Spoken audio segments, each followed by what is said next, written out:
오늘의 설교 제목은 시내산 계약과 시온산 계약입니다. 신명기 28장 1절과 15절 말씀을 공동 번역으로 봉독하겠습니다. 그러나 너희가 만일 너희 하나님 여호와께서 하신 말씀을 귀담아 들어서 내가 너희에게 내리는 그의 모든 명령을 성심껏 실천하면 너희 하나님 여호와께서는 땅 위에 사는 만 백성 위에 너희를 높여주실 것이다.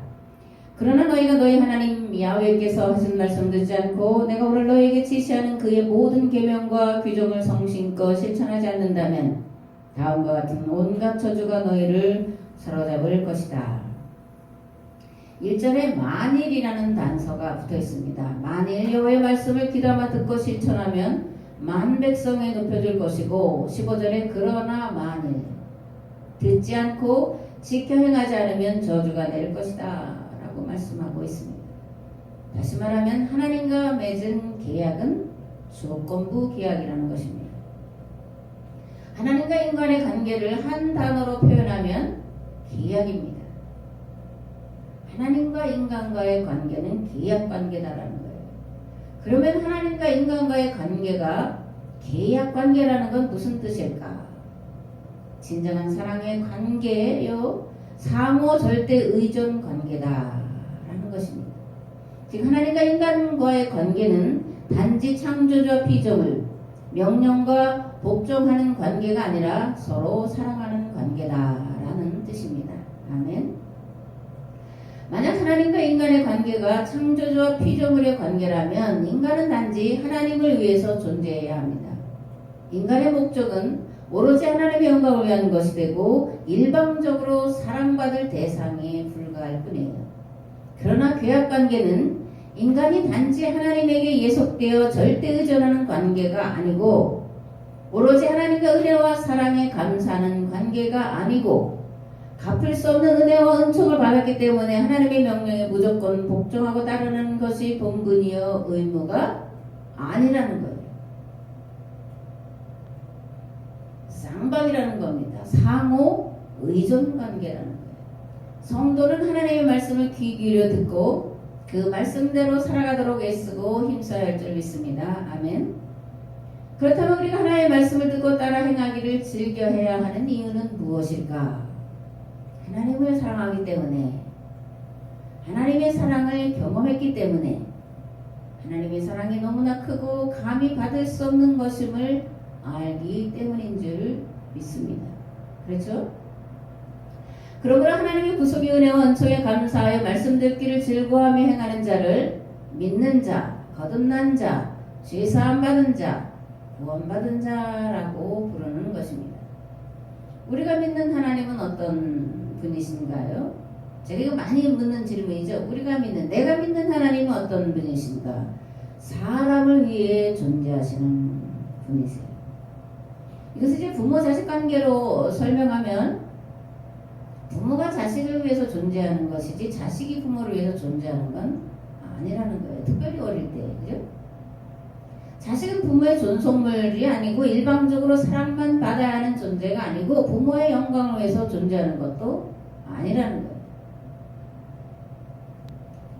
자식이 부모를 위해서 자기를 희생하고 사는 걸 기뻐할 부모는 없습니다. 잘못된 부모 아닌 다음에는 자식이 부모를 위해서 자기의 모든 삶을 희생하는 걸 보고 잘한다, 효도한다, 기쁘다 그럴 부모는 없다는 거예요. 부모가 자식에게 기대하는 것이 있습니다. 부모의 은혜를 깨달아 알고 감사하면서 또 장성하면 가정을 이루고 자녀를 양육하면서 행복하게 사는 거예요. 철들었다 그런 표현이 있죠. 그죠? 철들었다. 저기 철들었네. 저거 철없네. 이런 표현 하는데 철들었다라는 게 뭐겠어요?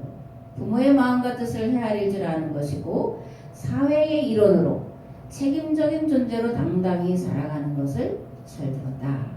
그런 표현으로 하고 있습니다. 하나님과 인간의 관계가 계약관계다.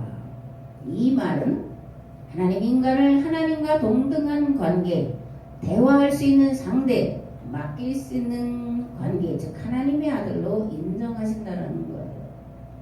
창세기 1장 20절에 보면 하나님이 이르시되 우리의 형상을 따라 우리의 모양대로 우리가 사람을 만들고 모든 것들을 다스리게 하자 라고 기록하고 있는데, 이 말씀은 인간 이 세상 그 어떤 것보다 그 무엇과도 비교할 수 없는 존귀한 존재로 만들어졌다고 하는 최고의 인권 선언이고 인간론인 것입니다. 성경은 하나님과 인간의 관계를 계약관계다 그렇게도 말하지만 또 다른 말로 아버지와 아들의 관계로 말씀을 하고 있습니다. 마태복음 5장 16절에 보면 너희 빛이 사람 앞에 비치게 하여 그들로 너희 착한 행실을 보고 하늘에 계신 너희 아버지께 영광을 돌리게 하라. 이렇게 말씀합니다. 마태복음 6장에는 하늘에 계신 너희 아버지라는 표현이 10번이나 반복해서 나와요. 몇 구절만 보면 1절에 사람에게 보이려고 그들 앞에서 너희 의를 행하지 않도록 주의하라. 그리하지 아니하면 하늘에 계신 너희 아버지께 상을 받지 못하느니라. 4절에 네 구제함을 은밀하게 하라. 은밀한 중에 보시는 너희 아버지께서 갚으시리라. 9절에 보면 그러므로 너희는 이렇게 기도하라. 하늘에 계신 우리 아버지여 이름이 거룩히 여김을 받으시오며. 사도 바울은 갈라디아서 4장 6절에서 7절에 이렇게 말씀하고 있습니다. 너희가 아들임으로 성령을 우리에게 보내셔서 하나님을 아빠 아버지라 부르게 하셨다. 그러므로 너희는 이제 종이 아니고 아들이니 아들이면 하나님으로 말미암아 유업을 받을 자다. 그렇게 말씀을 하고 있습니다. 아멘. 반복하여 말씀드리지만 하나님과 인간과의 관계는 단지 창조주와 피조물의 관계가 아니라 아버지와 아들의 관계라는 것. 우리가 믿는 하나님은 죽기까지 우리를 사랑하시는 아버지, 우리 없이는 못 사시는 아버지, 우리를 위해 존재하시는 아버지이신 줄 믿으시기 바랍니다. 아멘. 성경은 두 계약의 책이에요. 구약과 신약이죠. 그럼 왜 구약이 있고 신약이 있을까? 뭐 당연한 대답이죠. 그죠? 옛 계약이 깨어졌기 때문이에요. 그럼 왜 옛 계약이 깨어졌냐? 지키지 않았기 때문이에요. 이스라엘이 하나님과 맺은 시내산 계약법을 깨뜨렸기 때문이에요. 무엇보다 계속해서 이제 5주째 다윗과 솔로몬 이야기를 하고 있는데 다윗과 솔로몬으로 이어지는 스웨스 왕정이 이스라엘이 하나님과 맺은 계약관계를 깨뜨리는 그런 견고한 아주 악한 초석을 놓았기 때문입니다. 우리가 잘 알듯이 다윗과 솔로몬 이후에 이스라엘은 남과 북으로 나뉘었죠. 그리고 북이스라엘은 아시리아의 남유다는 바벨론에 망합니다. 북이스라엘은 아시리아에 망한 다음에 지중해 연안으로 뿔뿔이 흩어져 버렸어요. 근데 다행스럽게도 하나님이 남유다는 한 곳에 모여 살도록 했는데 바벨론 강가에서 그들이 모여 살게 되었고 이것이 이제 기사회생을 할 수 있는 어떤 계기가 됩니다. 유대인들이 바벨론 강가에서 그런 노래 있잖아요. 바벨론 강가에서 뭐 울었다 뭐 그런 거 있죠. 유대인들이 기사회생할 수 있었던 원인은 어디에 있을까? 한 곳에 모여 있었던 것도 그렇겠지만 신명기 운동이 이스라엘을 바벨론 포로제에서 다시 돌아오게 할 수 있었던 유일한 길이었습니다. 신명기 운동이 뭐예요? 시내산 계약법으로 시내산 계약법 정신으로 돌아가자. 그것이 신명기 운동의 핵심입니다. 그러면 왜 신명기 예언자들은 시내산 계약법으로 여호와께로 돌아가는 것만이 살 길이라고 선포했을까? 시내산 계약법을 지키는 것이 이스라엘의 존재 이유고 존재 목적이었기 때문에 그렇습니다. 개인이나 국가나 존재 이유와 존재 목적이 사라지면 어떻게 돼요? 죽는 거죠. 나라가 망하는 겁니다. 이스라엘이 망하고 흩어지고 또다시 노예살이를 경험하게 된 이유는 그들이 자신들의 존재 이유와 존재 목적에서 멀어졌기 때문이에요. 이 말을 다시 하면 시내산 계약법에서 멀어졌다는 것과 같은 것인데 시내산 계약법 정신에서 멀어졌다는 것은 여호와의 말씀을 떠나서 바알의 길로 즉 자기 마음대로 탐욕에 이끌려 살았다는 것을 말합니다. 그렇다면 어느 때부터 시내산 계약법에서 본격적으로 멀어졌냐? 앞에서 말씀드린 대로 다윗, 솔로몬으로 이어지는 세습 왕정이라는 거예요. 오늘 설교 제목을 뭐라고 말씀을 드렸죠? 시내산 계약과 시온산 계약. 왜 이렇게 붙였을까요? 두 계약의 극명한 차이를 말씀드리려고 제목을 붙였습니다. 이 둘 중에 하나는 잘못된 계약이다. 그걸 말하려고 하는 거죠. 그렇다면 이 시내산 계약과 시온산 계약, 어느 계약이 잘못된 계약일까? 당연히 다윗 계약이겠죠. 그죠? 성경은 두 계약의 책이다 그렇게 말씀을 드렸습니다. 그런데 오늘 보면 다윗 계약이라고 하는 것이 나오니까 그러면 세 개의 계약이 있냐? 옛 계약, 새 계약, 시온산 계약이 있냐? 이렇게 생각할 수도 있는데 물론 성경에는 두 계약이 있을 뿐이에요. 옛 계약과 새 계약입니다. 기독교인과 유대인의 그 차이가 뭘까요? 아주 극명한 차이가 뭘까? 오늘 이제 제목과 연결돼서 기독교인과 유대인의 극명한 차이가 뭘까? 우리에게는 옛 계약과 새 계약이 있죠, 그죠? 근데 유대인들에게는 새 계약이 없어요. 그들에게는 우리가 옛 계약이라고 말하는 시내산 계약을 대체한 다윗 계약만 존재합니다. 유대인들은 시내산 계약을 다윗 계약으로 바꿔놨어요. 그렇기 때문에 유대인들은 예수님을 그리스도로 받아들일 수 없고 그들은 새 계약과 지금까지 만나지 못하고 있는 겁니다. 제목대로 시내산 계약과 다윗 계약 어떻게 다른가를 조금 더 자세히 생각을 해보겠습니다. 하나님과 인간이 맺은 첫 번째 계약이 뭐죠? 계약이라는 말은 없지만 이제 사건이라는 걸로 표현되는데 선악과 사건입니다. 창세기 2장에 보면 여호와 하나님이 그 사람을 이끌어 에덴 동산에 두어 그것을 경작하며 지키게 하시고 여호와 하나님이 그 사람에게 명하여 이르시되 동산 각종 나무의 열매는 네가 임으로 먹되 네 마음대로 먹되 먹고 싶은 대로 먹되 선악을 알게 하는 나무의 열매는 먹지 말라. 네가 먹는 날에는 반드시 죽으리라.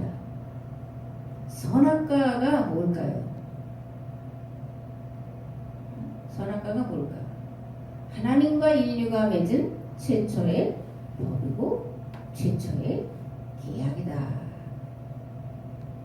우리가 이런 질문을 많이 합니다. 아니 왜 하나님은 인간의 선악과를 따먹을 줄 알면서 그것을 만들어놨냐? 그러니까 선악과를 따먹는 죄를 범한 것은 그것을 만들어 놓은 하나님 책임이다. 이런 말을 하죠. 그리고 항변을 하고 하나님께 책임을 전가를 시킵니다. 왜 이렇게 말도 안 되는 말을 우리가 하고 있을까? 왜 이런 질문을 하고 있을까? 이것 때문에 왜 화날까? 왜 하나님에게 책임을 전가할까? 계약이라고 하는 개념에 대해서 이해에 오류가 생겼기 때문에 그렇습니다. 그러니까 선악과 사건, 선악과 계약을 일방적인 것으로 이해하고 있기 때문에 그런 거예요. 그러나 계약이라는 말 자체는 일방이 아니라 쌍방이라는 뜻이 들어가 있습니다. 즉 만일 내가 선악과를 먹으면 죽을 것이고 만일 내가 먹지 않으면 살 것이다. 네가 선택하라. 그거예요. 이러한 선택은 자유의지가 전제될 때 가능한 거예요. 하나님의 모양과 형상을 닮은 인간에게만 주어진 것이 자유의지인데 이 자유의지를 가지고 선택하라. 왜냐하면 우리가 종이나 노예가 아니기 때문에 기계가 아니기 때문에 하나님의 모양과 형상을 닮은 하나님의 자녀들로 우리가 만들어졌기 때문에 선택할 수 있는 자유의지를 주신 거예요. 선악과는 수평적인 관계에서 주어진 것이지 수직적인 관계에서 주어진 것이 아니라는 거예요. 인간이 하나님과 아름답고 복된 관계를 유지하려면 선악과 즉 계약법을 지켜야 한다는 것을 선악과 사건에서 말씀하고 있는 겁니다. 그럼 두 번째 계약은 뭘까요? 아브라함과 맺은 계약이죠. 창세기 12장입니다. 여호와께서 아브라함에게 이르시되 너는 너의 고향과 친척과 아버지의 집을 떠나 내가 네게 보여줄 땅으로 가라. 내가 너로 큰 민족을 이루고 네게 복을 주어 네 이름을 창대하게 하리니 너는 복이 될지라. 너를 축복하는 자에게는 내가 복을 내리고 너를 저주하는 자에게는 내가 저주하리니 땅의 모든 족속이 너로 말미암아 복을 얻을 것이라 하신지라. 이 아브라함이 여호와의 말씀을 따라갔고. 아멘. 여호와 하나님께서 아브라함에게 본토와 친척과 아비집을 떠나 내가 네게 보여줄 땅으로 가라 그렇게 말씀하셨고 아브라함은 이 말씀을 따라 갔습니다. 억지로 간 게 아니라 하나님의 뜻에 동의가 일어났기 때문에 떠나는 거예요. 그래서 하나님과 아브라함이 계약을 맺는 겁니다. 만일 아브라함이 하나님의 말씀을 따라가면, 하나님의 말씀을 따라 살면 네가 가는 곳마다 복받게 하겠다. 너로 인하여 모든 족속이 복받게 하겠다. 이게 아브라함과 하나님과 맺은 계약이에요. 그래서 아브라함이 가나안 땅에 들어가서 무슨 일을 했습니까? 지난주에 말씀을 드렸죠. 메소포타미아의 지배에서 벗어나게 했습니다. 또 소돔과 고모라를 멸하시겠다고 하신 하나님 앞에 아브라함이 맞서서 그 의인 10명만 있어도 심판하시겠냐 이렇게 항변하고 있는 모습을 우리가 보게 됩니다. 어떻게 하나님의 길을 가로막을 수가 있겠어요? 그런데 아브라함에게는 소돔과 고모라를 측은히 여기는 마음이 있었고, 이 마음은 메소포타미아의 지배에서 318명을 데리고 가서 구해낸 것이 있었기 때문에, 측은한 마음이 있었기 때문이고, 또 하나님은 의인을 악인과 함께 심판하실 수 없다고 하는 것을 잘 알고 있었기 때문에 하나님 앞에 50명, 40명, 35명, 30명, 20명, 10명까지 아주 끈질기게 간청하고 있는 모습을 보게 되고, 하나님은 그런 아브라함의 요구를 들어주셨음을 우리가 말씀을 통해서 보고 있습니다. 세 번째 계약은 무엇일까? 오늘 제목에서 말씀드린 것처럼 시내산 계약이죠. 출애굽기 20장에 보면 하나님이 이 모든 말씀으로 말씀하여 이르시되 나는 너를 애굽 땅 종되었던 집에서 인도하여 낸 네 하나님 여호와라. 그런데 쭉 십계명이 기록이 되어 있습니다. 하나님은 애굽 땅에서 종노릇하던 하비르들을 이끌어내어 시내산에 이르게 하신 다음 계약을 맺으셨는데, 이것을 시내산 계약, 율법 또는 계명 이렇게 우리가 부르고 있습니다. 시내산 계약을 맺은 이스라엘, 우리는 이것을 이제 옛계약 공동체다 그렇게 불러요. 왜냐하면 새 계약이 있기 때문에 그러는 거예요.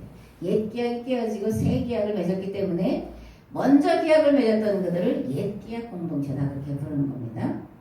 하나님은 이스라엘 백성들에게 가나안 땅으로 들어가서는 시내산 계약법을 따라 살아야 한다고 말씀하셨는데, 이 시내산 계약법은 차별과 억압과 착취 그리고 지배체제가 아닌 서로 사랑으로 섬기는 체제였습니다. 그것을 어떻게 할 수 있냐? 안식일 안식년 신년의 법이 그것입니다. 모두에게 안식을 주고 모두에게 평안을 주고 모두에게 배불리 먹고 마시고 쉴 수 있는 기쁨을 주는 제재, 그것이 시내산 계약법의 핵심이었어요. 그렇다면 이제 다윗 계약, 그죠? 다윗 계약은 뭐냐? 다윗 언약, 다윗 계약은 뭐냐? 사무엘하 7장 1절 16절 말씀 봉독하겠습니다.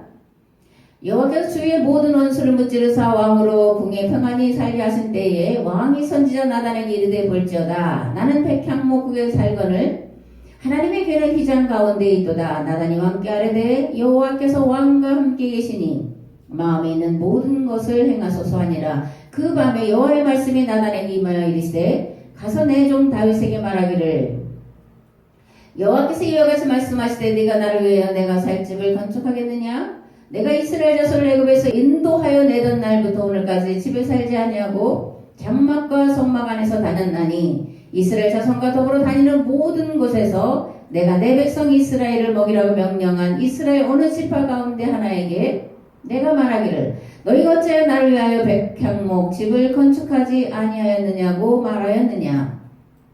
그러므로 이제 내 종 다윗에게 이와 같이 말하라. 만군의 여호와께서 이와 같이 말씀하시기를 내가 너를 목장 곧 양을 따르는 데에서 데려다가 내 백성 이스라엘의 주권자로 삼고 네가 가는 모든 곳에서 내가 너와 함께 있어 네 모든 원수를 내 앞에서 멸하였은즉 땅에서 위대한 자들의 이름같이 네 이름을 위대하게 만들어 주리라. 내가 또 내 백성 이스라엘 위하여 한 곳을 정하여 그를 심고 그를 거주하게 하고 다시 옮기지 못하게 하며 악한 종류로 전과 같이 그들을 해하지 못하게 하여 전에 내가 사사에게 명령하여 내 백성 이스라엘을 다스리던 때와 같이 아니하게 하고 너를 모든 원수에게서 벗어나 편히 쉬게 하리라. 여호와가 또 내게 이르노니 여호와가 너를 위하여 집을 짓고 네 소환이 차서 네 조상들과 함께 누울 때 내가 내 몸에서 날 내 씨를 내 뒤에 세워 그의 나라를 견고하게 하리라. 그는 내 이름을 위하여 집을 건축할 것이요 나는 그의 나라 왕위를 영원히 견고하게 하리라.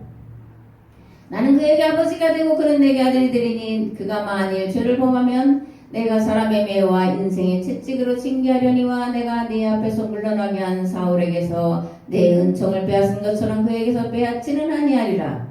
네 집과 네 나라가 내 앞에서 영원히 보존되고 네 왕위가 영원히 견고하리라 하셨다라. 나단이 이 모든 말씀들과 이 모든 계시대로 다윗에게 말하니라. 읽다 보니까 생각이 번뜩 드는데 그럼 이스라엘이 이렇게 됐냐? 이것과 정반대로 갔죠. 그죠? 정반대로 갔어요. 잘못됐다는 것을 이렇게 표현을 하고 있습니다. 다윗의 계약을 시온산 계약 또는 은총의 계약, 언약 이렇게 말한다라고 말씀을 드렸습니다. 그런데 이 언약과 시내산 계약과 분명하게 구분되는 것이 하나가 있습니다. 뭐죠? 쌍방 계약이냐 일방 계약이냐 이런 거예요. 다윗 계약의 핵심은 쌍방 계약이 아니라 일방 계약이라는 거예요. 그래서 은총이 언약이다 그렇게 부르는 겁니다. 다윗이 어떻게 하든지 영원히 지켜주시고 보호해주시고 잘되게 하시겠다. 이것이 다윗 계약의 핵심이라는 거예요. 이런 다윗 계약을 만들어서 퍼뜨리고 백성들에게 주입한 자들이 누굴까? 대표적으로 나단과 갓이 등장합니다. 이들을 궁중 예언자다 이렇게 부르는데 이들은 실상 왕의 참모들이죠. 왕에게 조언하는 자들입니다. 다윗의 선견자된 나단, 다윗의 선견자된 갓, 다윗의 신하다 이런 거예요.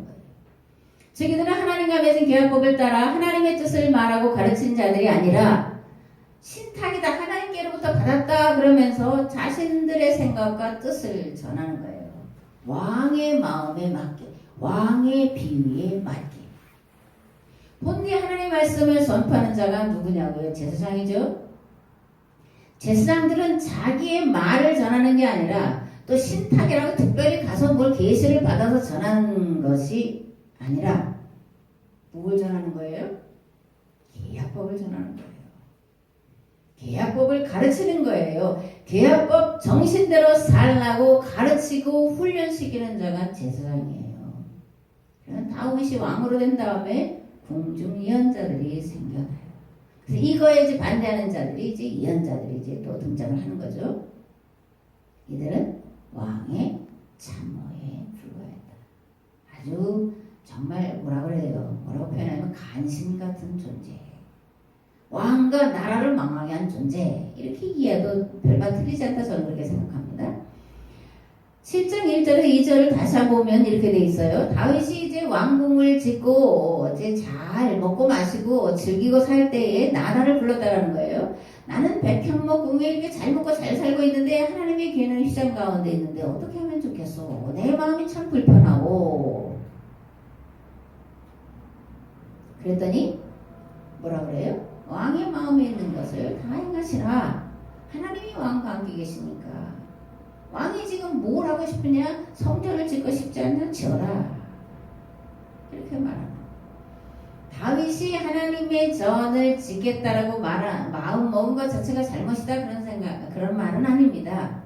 왜냐면 이세 막내 아들로 태어나서 그저 아버지 양이나 치고 형들에게 무시당하고 그랬던 자기를 이스라엘의 왕으로 세우신 하나님 앞에 얼마나 감사하겠어요.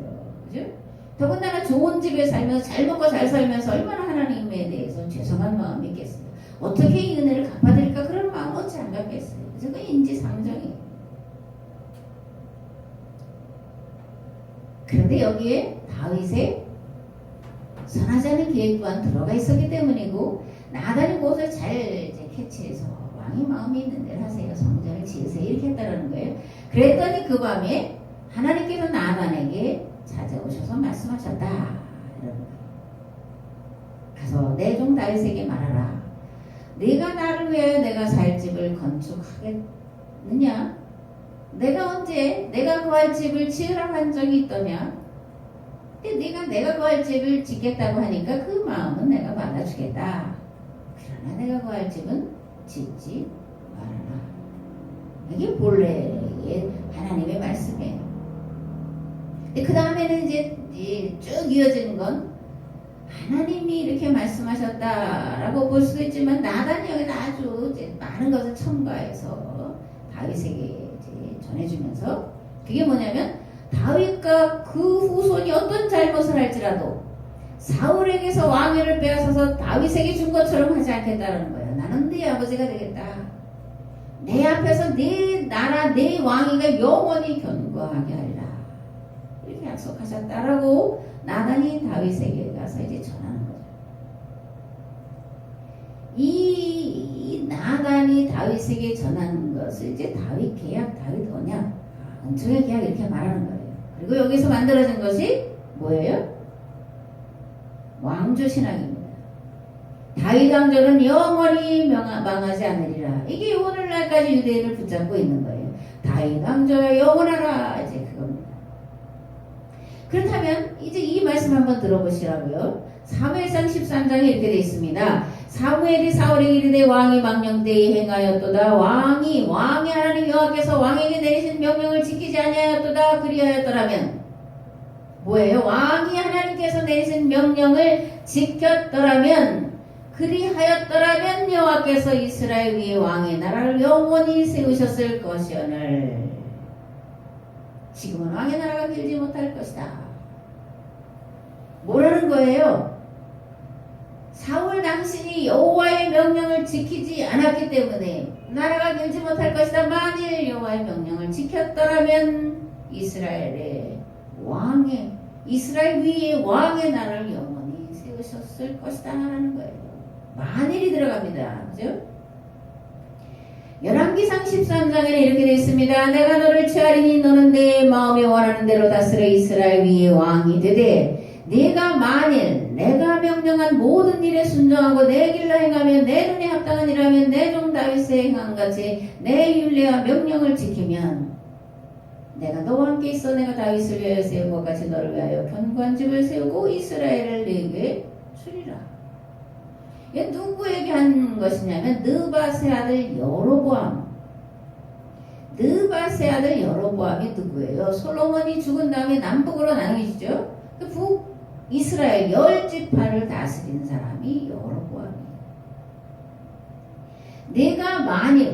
내가 명령한 모든 일에 순종하고 내 길로 행하며 내 눈에 합당한 일을 하며 내가 너와 함께 있어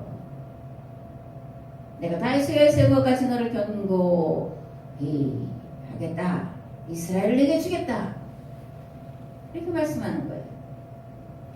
사울과 여로보암에게 하신 약속과 다윗에게 한 약속과 다른가요? 아니면 같은가요? 같습니다. 만일이에요. 만일 지키면 복 주고 만일 지키지 않으면 소조가 임할 거다. 신명기 28장 1절에서 14절 15절에서 마지막 절까지 말씀을 축약하는 거예요. 그런데 어용 제사장, 이거 어용이라는 건 제가 붙인 거예요. 어용 제사장, 어용 선지자들이 다윗의 계약이 조건부 계약이 아니라 만일 뭐뭐 하면이 아니라 무조건적인 만일 뭐뭐 할지라도 무조건적으로 은혜를 주겠다, 은총을 베풀겠다 이렇게 했다라고 바꾼 거예요.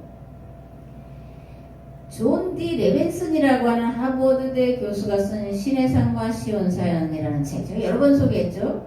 이 책에서 레벤슨은 유대인들은 신의 산 계약과 다윗 계약을 동등하게 보고 있다는 거예요. 다시 말하면 신의 산 계약을 다윗 계약, 시온산 계약으로 대체시켰다.